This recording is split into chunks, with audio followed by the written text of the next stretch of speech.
ए बेटा, मैं लाइन में तुमसे पहले खड़ा हूँ, जाओ पीछे खड़े हो जाओ। अच्छा, अब तुझसे सीखना पड़ेगा क्या करना है क्या नहीं। चुपचाप खड़े रहने तो फूट जाएगा।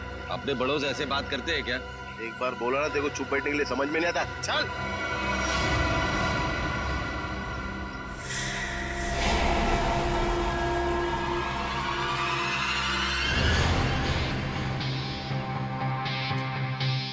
अब ठीक हो ना बाबा? हाँ बेटा, मैं ठीक हूँ। ओ सरनजीत, यहाँ का हीरो। एक काम कर ले, तू इस बुड्ढे की दुख भरी कहानी सुन ले जब तक मैं खाना खा लेता हूँ। ये रोटी दाल।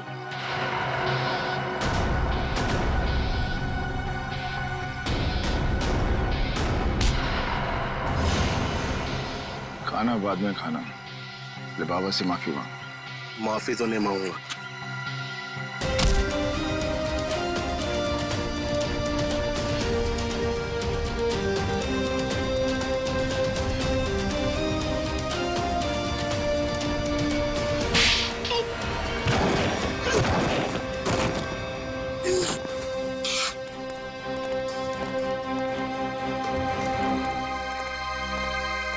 बाबा चलो खाना खा लो। शुक्रिया बेटा।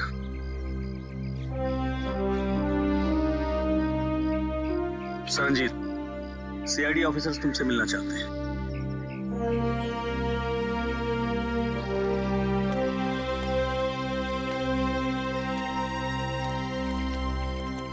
हेलो सरनजीत। Hello sir. आपकी ईमानदारी और अच्छे काम के बहुत चर्चे सुने हैं हमने। आप तो एक सच्चे आईएएस ऑफिसर थे। आप मेरी तारीफ करके मुझे शर्मिंदा मत कीजिए एसीपी साहब। मैं बस अन्याय और अत्याचार बर्दाश्त नहीं कर सकता। ये तो बहुत अच्छी बात है। वैसे हमें क्यों बुलाया आपने यहाँ पर? एसीपी साहब, मैं सीआईडी की मदद लेना चाहता हूँ। हमारी मदद?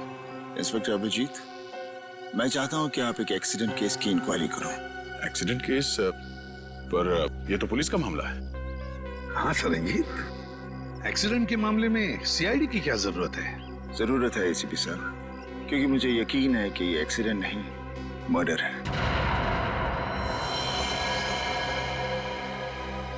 मर्डर? किसका खून हुआ? उसका नाम निरंजन था। मैं उसे बहुत अच्छी तरह से जानता था। मुझे शक है कि किसी ने जानबूझकर उसका मर्डर किया है। मिस्टर सरनजीत, आप हमें पूरी बात अच्छे से बताइए। क्या हुआ क्या था? निरंजन एक सोशल वर्कर था। वो अपनी पोती टीना की मर्डर केस की सच्चाई जानने के लिए सबूत ढूंढ रहा था। उन्होंने जेल में मुझे चिट्ठी भेजी जिसमें लिखा था कि उन्हें असली खूनी का पता चल गया है। वो सबूत लेकर पुलिस स्टेशन जा रहा है। पुलिस तक पहुंचने से पहले ही उसकी मौत हो गई। ओह, तो टीना का खून हुआ था। लोग समझते थे कि टीना ने आत्महत्या की है, लेकिन निरंजन जानता था कि उसका खून हुआ है। इसलिए मैंने उसकी मदद के लिए कार्तिक को भेजा। कार्तिक उससे पहले वहां पहुंचे, निरंजन का एक्सीडेंट हो गया। इसलिए मैं चाहता हूं कि आप लोग ये केस जरूर लें। ठीक है सरनजीत जी, आप चिंता मत कीजिए। हम उन दोनों के खूनियों को जरूर ढूंढ निकालेंगे। थैंक्स। थैंक यू कहने की जरूरत नहीं है सरनजीत। अन्याय और अत्याचार के खिलाफ लड़ना हमारा भी फर्ज है। हम तुम्हारे साथ हैं।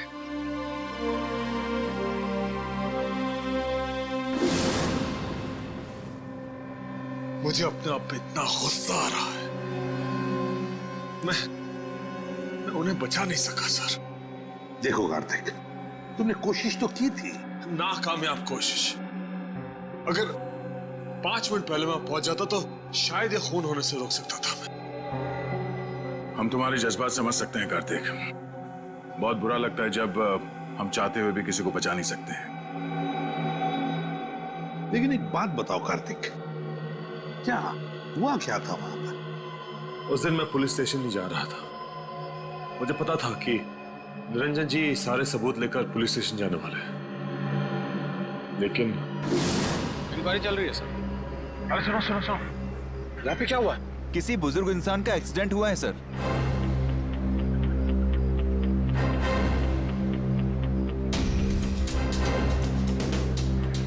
जी जी। हाँ सर, खबर लगती है आपको, मैं खबर करता हूँ। निरंजन जी जी सर। सर ये मिला है। बटुआ, ये टूटा हुआ चश्मा, घड़ी और फोन। इसके अलावा और कुछ नहीं सर, बस इतना ही सामान है। सर इसका मतलब खूनी ने निरंजन जी को मारने के बाद सारे सबूत वहां से उठा लिए थे। मगर कार्तिक, जब तुम्हें पता था कि वहां से सारे सबूत गायब है, तो उसी वक्त तुमने पुलिस को क्यों नहीं बताया है? सर पुलिस मुझसे वहां सबूत होने का सबूत मांगती जो मैं दे नहीं सकता था। सैनिजी ने मुझे कहा था और मैंने विश्वास कर लिया, लेकिन पुलिस मेरा विश्वास क्यों करती? अब वैसे भी इस केस से मेरा कोई लेना देना ही नहीं है। ठीक है Kartik, thank you very much मदद के लिए। अगर मेरी जरूरत पड़े please let me know. Thank you sir. Sir हमें उस एक्सीडेंट की जगह जाकर तहकीकात करनी चाहिए। हाँ दया, और इस टीना की मौत की भी तहकीकात करनी पड़ेगी।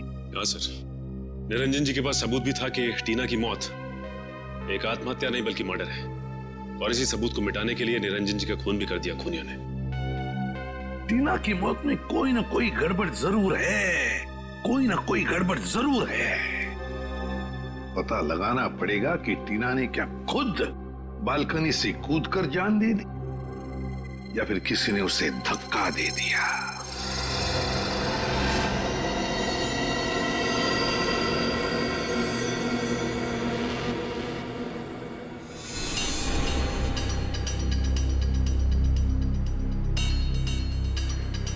दया, टीना जो अपनी घर की बालकनी में से गिरी, वो बिल्कुल यहां आके गिर गई, यहां पर, है ना?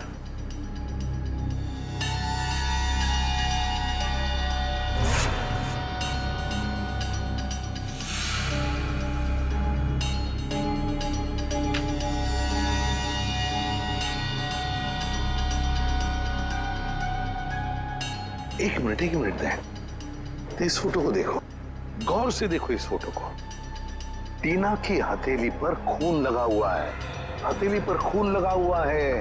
मगर दया, जब टीना अपनी बालकनी में से नीचे गिरी तब उसके हाथ खून से दूर थे, दूर। तो फिर टीना की हथेली पर खून आया कैसे?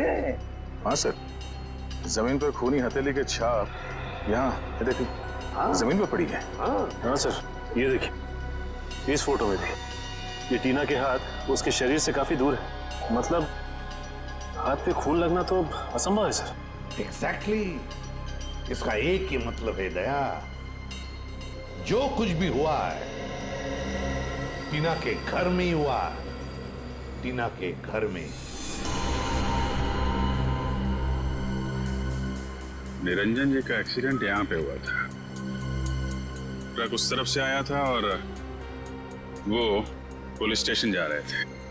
हाँ सर, जब ट्रक वहां से आ रहा होगा तभी निरंजन जी यहाँ से रास्ता क्रॉस कर रहे होंगे और एक्सीडेंट हो गया होगा। लेकिन फ्रेडी, पुलिस के मुताबिक एक्सीडेंट का कोई चश्मदीद गवाह है ही नहीं। एक काम करते हैं, वहां चल के देखते हैं जहां से ट्रक आया था। अरे ये क्या, ये रास्ता तो बंद है। सर फिर तो ट्रक यहाँ से आया ही नहीं होगा। वही तो फ्रेडी, क्या बोला उसको? अरे सुनो भाई, एक मिनट। हाँ, ये कब से चल रहा है काम यहाँ पे? एक हफ्ता हो गया सर। एक हफ्ता? हाँ। ये 2-3 दिन पहले यहाँ पे कोई ट्रक खड़ा था क्या? मैंने तो देखा सर। अच्छा ठीक है, जाओ। सर अगर ये रास्ता पिछले एक हफ्ते से बंद है तो फिर इस ट्रक ने निरंजन जी को पीछे से कैसे मारा?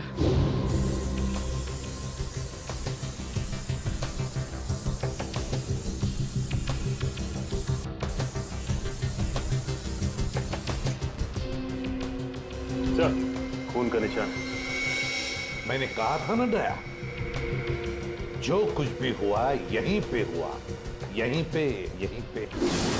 क्योंकि ट्रक वहां से आया और शायद यहीं कोने पे खड़ा हो गया।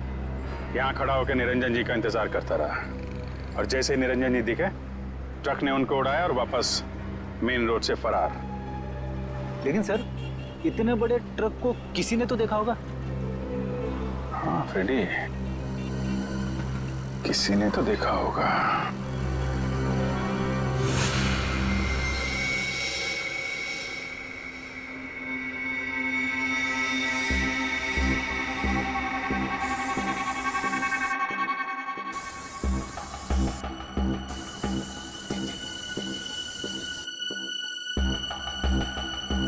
सर, हाँ, ये देखिए सर, हॉल में भी खून के निशान हैं।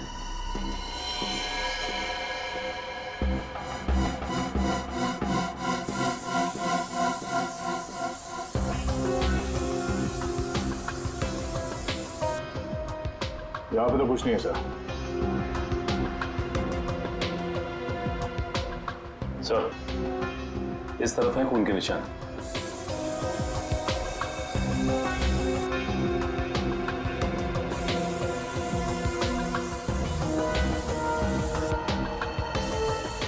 इधर भी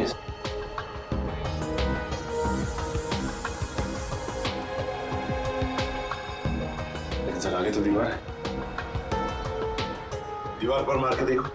अच्छा,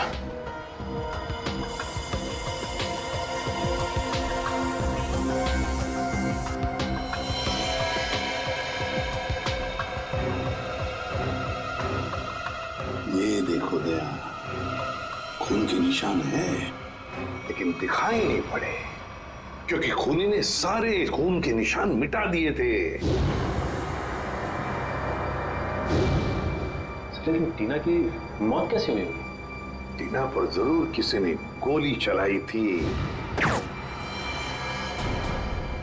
जिसकी वजह से उसके खून की चींटे ऐसे दीवार पर उड़ गए। लेकिन सर, पुलिस की रिपोर्ट में ऐसे गन शॉट के जख्म का कोई जिक्र है ही नहीं। शायद उन्होंने देखा नहीं होगा। लेकिन सर ये कैसे मुमकिन है कि पुलिस वालों को पता ही नहीं चला कि टीना को गोली लगी? ऐसे हो सकता है सचिन, हो सकता है, क्योंकि काफी साल पहले मेरे साथ भी ऐसे ही हुआ था एक केस में। पर सर, टीना की लाश का पोस्टमार्टम हुआ था, तो फिर जिस डॉक्टर ने पोस्टमार्टम किया उसने अपने रिपोर्ट में गोली के बारे में लिखा क्यों नहीं? वही तो। और फिर इसी पोस्टमार्टम रिपोर्ट के आधार पर पुलिस ने मान लिया कि टीना ने आत्महत्या कर ली। इसका मतलब है पोस्टमार्टम करने वाला डॉक्टर भी मिला हुआ था। सर, इस निरंजन जी का शक सही था, टीना का खून ही हुआ। हाँ दया, बिल्कुल सही है। सुनिए, जरा एक बात बताइए, जिस दिन टीना की मौत हुई, क्या आप लोग जानते हैं कोई मिलने आया था टीना से, या फिर आप लोगों ने कोई आवाज सुनी हो? जरा याद करना। है? नहीं सर, पर जब टीना गिरी थी तो हमने उसकी चीख सुनी थी सर। किसी ने गोली चलने की आवाज सुनी थी? नहीं सर। मतलब सर, गन पे साइलेंसर लगा हुआ था? हो सकता है, हो सकता है। वॉचमैन, तुम्हें तो पता होगा ना कौन आया था टीना से मिलने के लिए? साहब, इस बात को 2 महीने हो गए, कुछ याद नहीं है। अच्छा, तो तुम्हारे पास एंट्री रजिस्टर और फिर सीसीटीवी कैमरा तो लगे हुए हैं, वो तो होगा ना उसका रिकॉर्ड? हाँ वो है। बस फिर वो एंट्री रजिस्टर और सीसीटीवी का फुटेज दोनों चाहिए हमें। सर, मैंने एक लाल कलर का ट्रक देखा था, वो उस दिन वहां खड़ा था। यहाँ पे खड़ा था, इसीलिए उन लोगों ने नहीं देखा। अच्छा ये बताइए, ट्रक का नंबर याद है आपको? नहीं सर, नंबर तो मैंने नहीं देखा। उस ट्रक ड्राइवर के बारे में कुछ याद है? वो अपनी नीली रंग की शर्ट बदलकर दूसरी शर्ट पहन रहा था। मैंने उससे कहा भी कि वो ट्रक हटाए, मुझे रास्ता साफ करना है, मगर उसने मेरी बातों पर ध्यान ही नहीं दिया, वो ट्रक में ही बैठा रहा। नीले रंग का शर्ट? जी सर, और उस नीले रंग की शर्ट पर एक पीले कलर का बैच भी था। नीली शर्ट और पीला बैज? सर, लगता है वो आदमी किसी सिक्योरिटी एजेंसी के लिए काम करता होगा। हो सकता है फ्रेडी। और कुछ याद है उस ट्रक ड्राइवर के बारे में? उसका चेहरा, वो दिखता कैसा था? उसकी बड़ी सी मूछें थी और दाहिने गाल पर एक मस्सा भी था, बस इतना ही याद है। ठीक है, thank you very much. Ready? पता लगाओ ऐसी कौन सी सिक्योरिटी एजेंसी है जिसका एड्रेस नीली रंग की शर्ट और पीला बैज है। सर, जिस डॉक्टर ने टीना की नकली पोस्टमार्टम रिपोर्ट बनाई थी वो अभी फरार है। एक काम करो, निखिल को बोलो उसके घर पे नजर रखे और जैसे ही वो दिखाई दे हमें तुरंत इन्फॉर्म करें।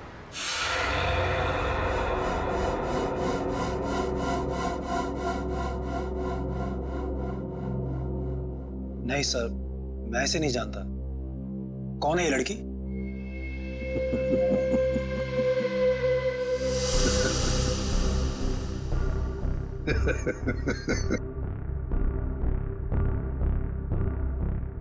अभी मैं भूल गया था सर। ये लड़की ये तो टीना है, हमारे ऑफिस में काम करती थी। अच्छा, आखिरी बार टीना से कब मिले थे आप? ये उसकी मौत से शायद 2-3 दिन पहले। कहाँ मिले थे? मैं ऑफिस में मिला था सर। सर वैसे मेरी उससे ज्यादा जान पहचान नहीं थी, हम ऑफिस में ही मिलते थे सिर्फ। अच्छा अच्छा अच्छा, ऑफिस में ही मिलते थे। जी सर। सचिन, चल।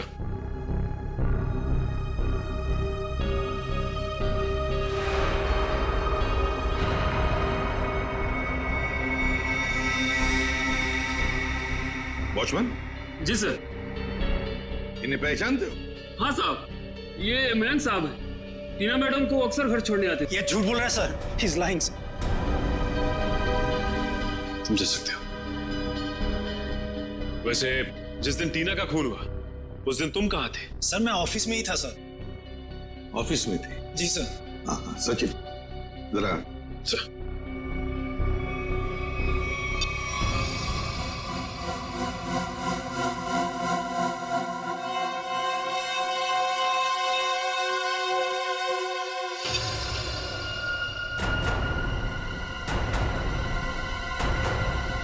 तुम ऑफिस में थे तो फिर ये कौन है?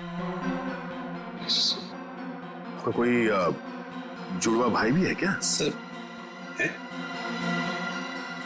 नहीं नहीं। सच सच बताओ, टीना के घर गए थे या नहीं?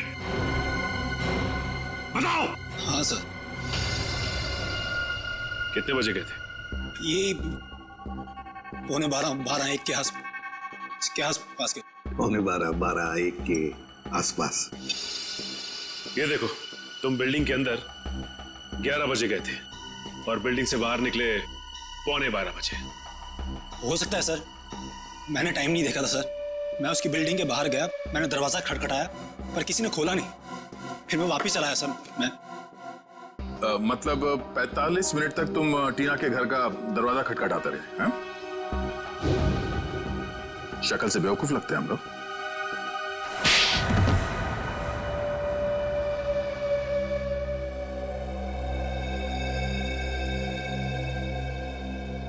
मैंने ही टीना को मारा था।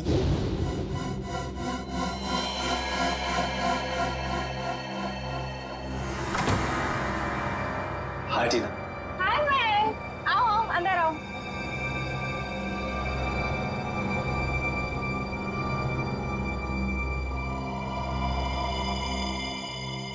अरे कैसे हो? अच्छा बैठो, मैं पानी लेकर आती हूँ। हाँ।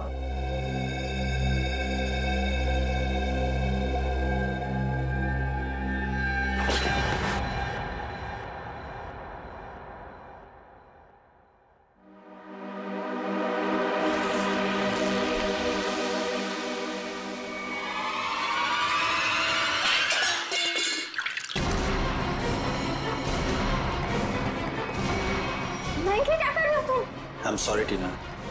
मयंक तुम पागल हो गए हो क्या? मयंक प्लीज मुझे छोड़ दो। मयंक नहीं। I'm sorry। नहीं नहीं नहीं मयंक।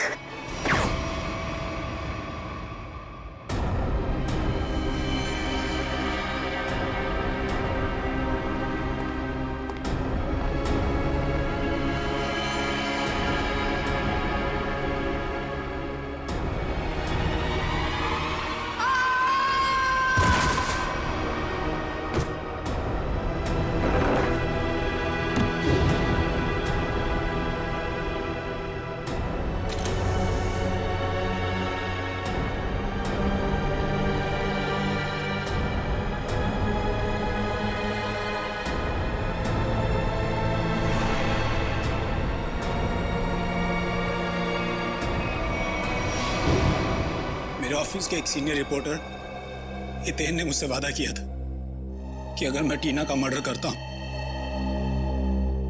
तो वो मुझे प्रमोशन दिलाएगा।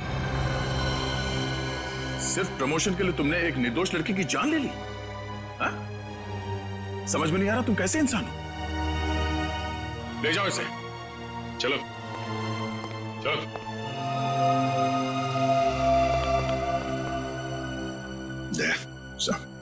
इस सीनियर रिपोर्टर हितेन से मिलना होगा। हितेन सर तो यहाँ नहीं है। तो कहाँ है हितेन? सर पता नहीं, कल उन्होंने अचानक से इस्तीफा दे दिया। इस्तीफा दे दी? आप कौन है? सर मेरा नाम अरविंद है और मैंने आज ही हितेन की जगह ज्वाइन किया है। और आप? मैं नीता हूँ, अरविंद सर की सेक्रेटरी, और इससे पहले हितेन सर की सेक्रेटरी। तो आप ये बता सकती हैं कि हितेन और टीना इनके बीच में कोई झगड़ा वगैरह हुआ था क्या, या कोई अजीब बात घटी थी? हाँ सर, मैंने टीना और मिस्टर हितेन को किसी बात पे बहस करते हुए सुना था। मिस्टर हितेन टीना को कोई प्रोजेक्ट छोड़ने के लिए कह रहे थे। वो उस प्रोजेक्ट में 3 लोगों को एक्सपोज करने वाले थे और टीना बहुत जिद कर रही थी कि वो उन लोगों का पीछा नहीं छोड़ेगी। कौन 3 लोग? सर मुझे उन लोगों के नाम नहीं पता, लेकिन हाँ मिस्टर हितेन को मैंने किसी विनय जी का नाम लेते हुए सुना था। कह रहे थे कुछ बहुत बड़े आदमी हैं और कहा था कि अगर उन्हें ये बात पता चली तो टीना को जान से मार देंगे। विनय? ये विनय कौन है, कुछ मालूम है? नहीं सर। अच्छा, ये हितेन कहाँ बैठता था? सर वो रहा हितेन सर का कैबिन। सर हो सकता है हितेन के कंप्यूटर से कुछ पता चल जाए हमें। नो सर, आपको हितेन की कंप्यूटर से कुछ पता नहीं चलेगा। किसी ने उसकी हार्ड डिस्क को जला दिया है। हार्ड डिस्क जला दी? कहाँ है वो हार्ड डिस्क? सर केबिन में। लिया? जी। ये सबूत मिटाने की कोशिश कर रहा है। सर ये नहीं।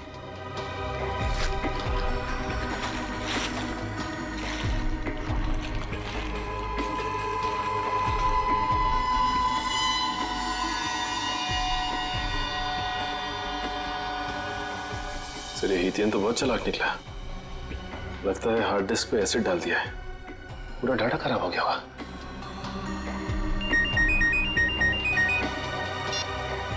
हाँ निकल। क्या डॉक्टर को पता चल गया? हाँ निखिल, कहाँ है वो डॉक्टर? सर वो सामने चाय की दुकान पे लाइनिंग, रंगीन शर्ट और गमछा डाले है, वो है सर।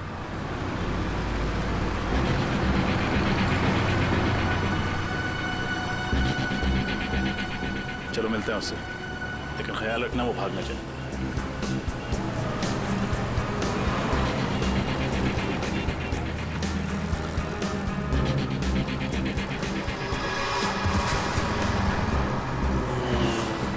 इसे क्या हो गया?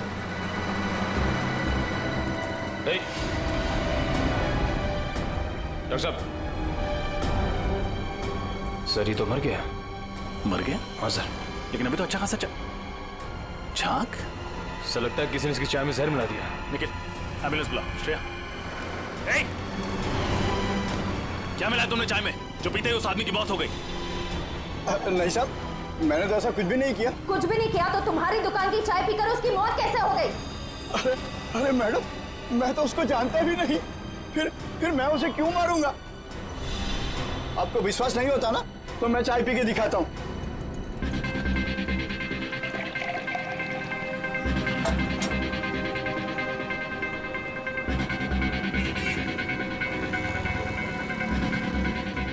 ये देखिए मैडम, हुआ क्या मुझे कुछ, और इन सब लोगों ने भी चाय पी है। अगर चाय में जहर होता तो इनको कुछ होता, इनको कुछ हुआ क्या? बरसों से मैं ये चाय की दुकान चला रहा हूँ, अब मेरे धंधे को चौपट क्यों कर रहे हैं सर? सर बात तो उसकी सही है, बाकी किसी को कुछ भी नहीं हुआ। हाँ श्रेया, लेकिन किसी ने तो उस चाय में जहर मिलाया था। कौन हो सकता है?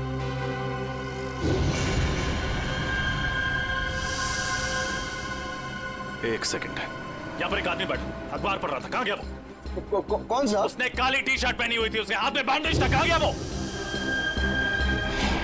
मुझे नहीं मालूम साहब। आप लोगों में से किसी ने उसे जाते हुए देखा? हमने तो नहीं देखा। भाग गया। जरूर उसी ने डॉक्टर की चाय में जहर मिलाया था। नाम तो नहीं पता, लेकिन उसकी मूछें हैं और शायद दाहिने गाल पे मसा है। ओह, शायद आप रघु की बात कर रहे हैं। क्या आप रघु को यहाँ बुला सकते हैं? मैम, रघु की ड्यूटी इस वक्त एक दवाई कंपनी में लगी हुई है, वो वहीं होगा। कौन सी कंपनी है? ओपेक फार्मा कंपनी सर। हेलो, क्या? अच्छा अच्छा अच्छा अच्छा, okay okay, thank you very much. क्या हुआ सर? विनय का पता चल गया है। वो भी उसी जेल में है जिस जेल में सरनजीत है। हम तुमसे टीना के बारे में पूछताछ करने आए। टीना का नाम तो नहीं भूलोगे तुम?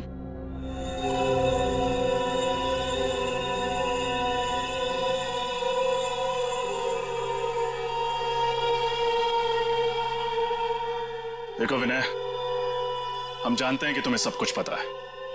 बेहतर होगा तुम हमारे साथ कोऑपरेट करो।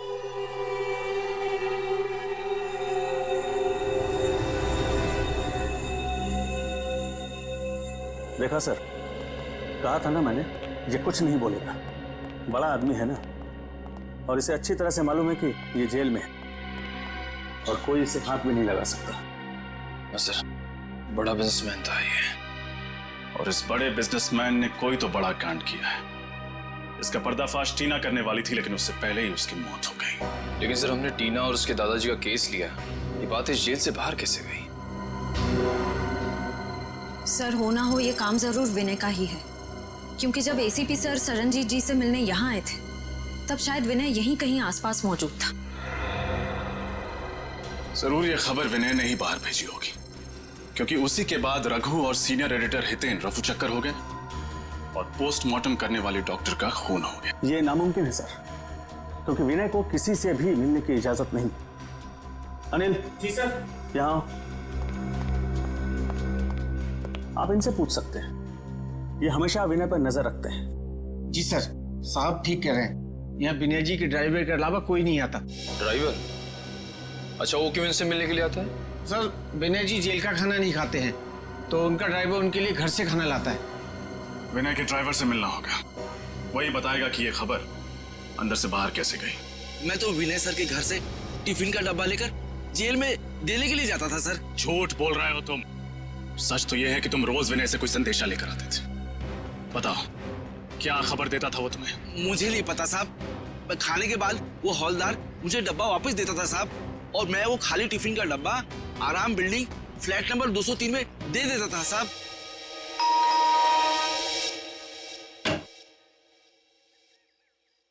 जी, हम सीआईडी से। आपसे मिस्टर विनय के बारे में कुछ पूछताछ करनी है। विनय?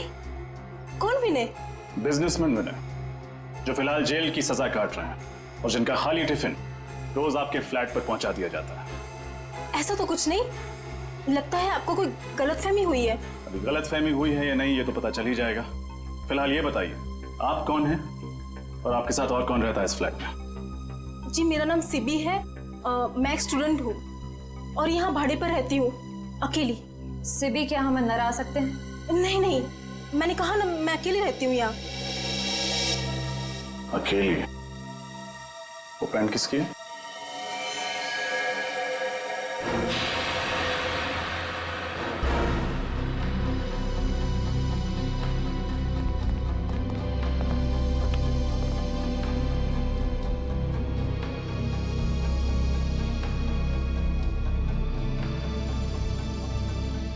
ये पैंट, ये शर्ट आपके तो नहीं लगते?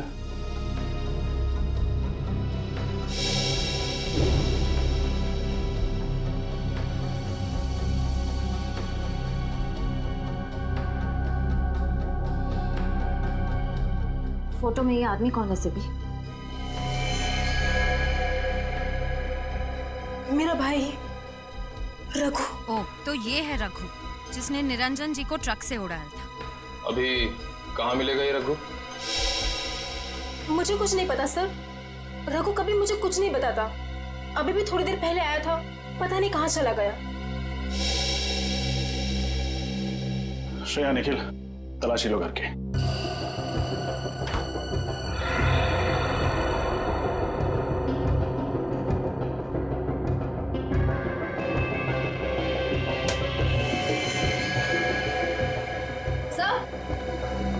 सर अंदर कमरे में ये टूटी हुई सीढ़ी मिली है।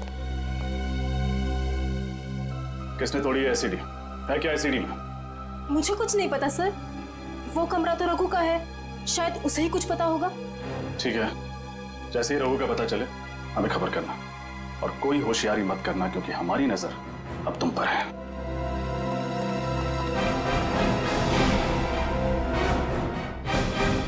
सर रघु के घर जो सीडी मिली थी, डेटा इंजीनियर उस सीडी से कुछ रिकवर कर पाए हैं।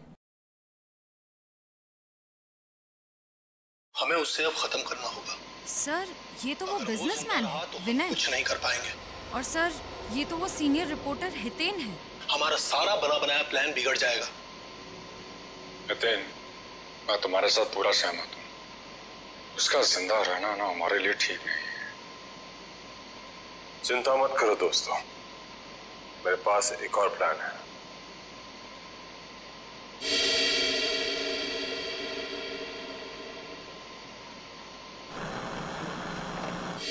अब ये सारा मामला समझ में आ गया।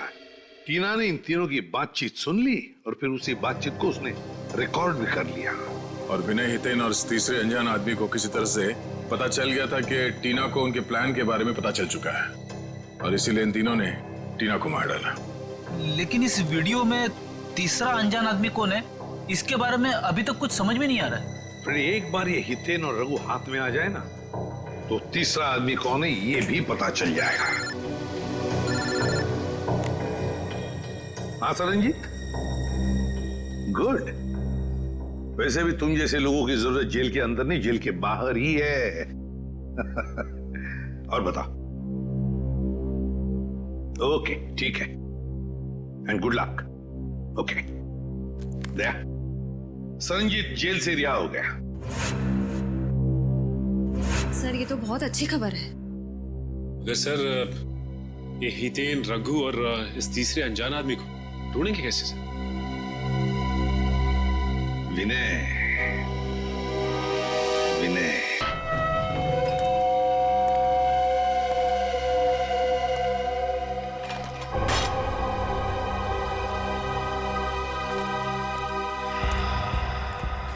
नमस्ते सर।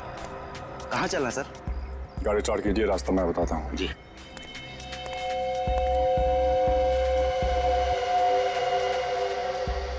अपना प्लान काम कर गया सर? हाँ अभिजीत, ये विनय को भनक भी नहीं लगी कि हमने जानबूझकर उसे जेल से रिहा करवाया है। हाँ सर, उसे लग रहा होगा कि उसके अच्छे बर्ताव की वजह से उसे जेल से रिहा किया गया है।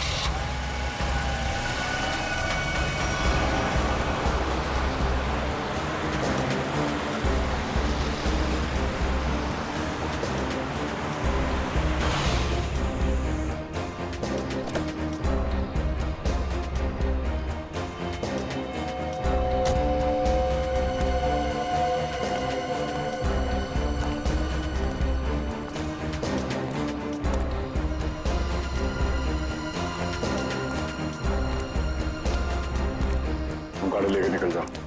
अच्छा सर।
सर वो तो रघु है। हाँ, अब देखते जाओ, सब एक एक करके आ जाएंगे। हितेन कहाँ है? और रघु? धीरज रखो, सब लोग आ जाएंगे। खाली हाथ तो नहीं आएंगे। रोकड़ा साथ लाने को कहा है ना।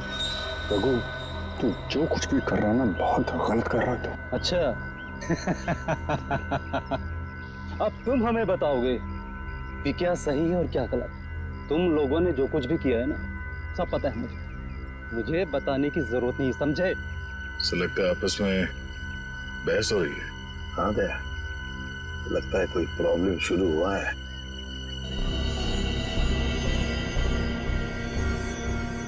हितेन, तुम भी आ गए? अभी खाली हाथ? मेरी बात याद नहीं तुम लोगों को? रघु, लालच ने तुझे अंधा कर दिया है। नो लेक्चर, ओनली पैसा। पैसा निकालो मेरे, समझे? मैं लेकर नहीं आया हूं पैसे, वो लेकर आ रहा है और मारेगा तुम्हारे मुंह पर सारे पैसे। तुम लोगों की सलामती के लिए तो यही अच्छा होगा कि वो पैसे लेकर आ जाए, वरना मेरे पास तुम लोगों के खिलाफ जो सबूत है वो सीआईडी के पास पहुंचाएंगे। हाँ पूर्वी, क्या खबर पक्की है? ये चक्कर है। ओके, क्या हुआ? सर ये ओपेक फार्मास्यूटिकल कंपनी के 3 मालिक हैं, विनय, हितेन और तीसरे का नाम तो चौंकाने वाला है। कौन है?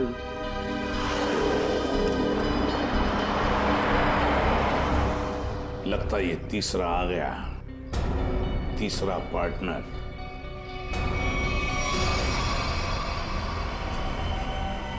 मेरे पैसे दो मुझे और सबूत लेकर जाओ, वरना मैं तुम लोगों को बर्बाद कर दूंगा।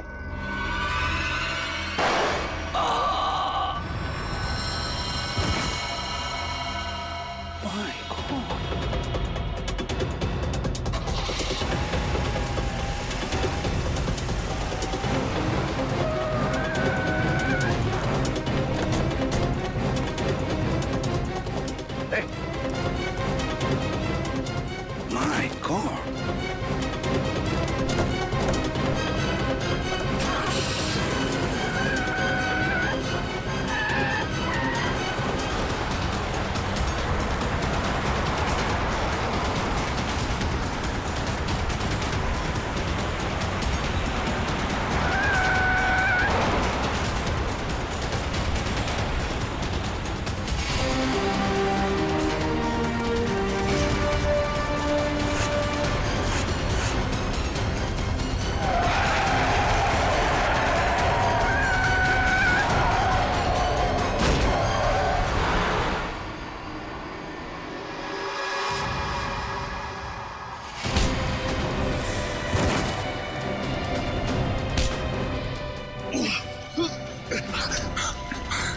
कार्तिक, मैं तुझे अपना दोस्त समझता था।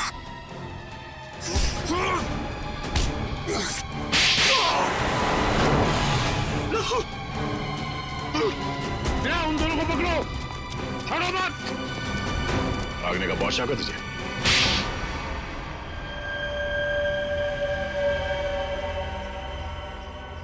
एक दवाई की कंपनी की आड़ में विनय, हितेन और मैं गैर कानूनी काम करते थे और इस बारे में एक गवर्नमेंट ऑफिसर को पता चल गया, इसीलिए हमने उसे खत्म करने का फैसला किया। लेकिन टीना को हमारे इरादों के बारे में पता चल गया, इसीलिए तुमने उसे भी मार डाला? हाँ, हमने उसे समझाने की बहुत कोशिश की और वो हमारी बात सुनने के लिए तैयार ही नहीं थी। बंदी थी, बहुत तेवर दिखाती थी वो लड़की। आत्महत्या का रूप देकर तुम लोगों ने टीना का खून कर दिया, लेकिन टीना के दादाजी निरंजन को तुम लोगों के खिलाफ सबूत मिल गए और इसलिए तुम लोगों ने उन्हें भी मरवा दिया। तुम लोगों ने अपने साथी रघु, उसे भी मार दिया और उस डॉक्टर को भी, जिसने गलत पोस्टमार्टम रिपोर्ट बनाई है। एक झूठ छुपाने के लिए तुमने कितनी जाने ली। जी करता है कि यहीं गाड़ दूं तुम लोगों को। इन तीनों को तो फांसी होगी सरनजीत, तीनों को फांसी ही होगी। ले जाओ इन्हें।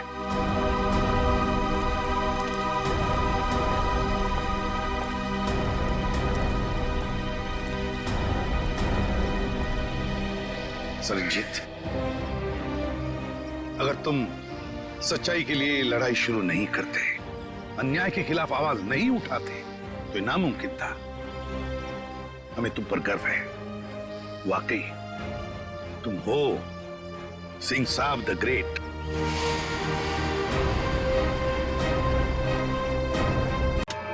कामकार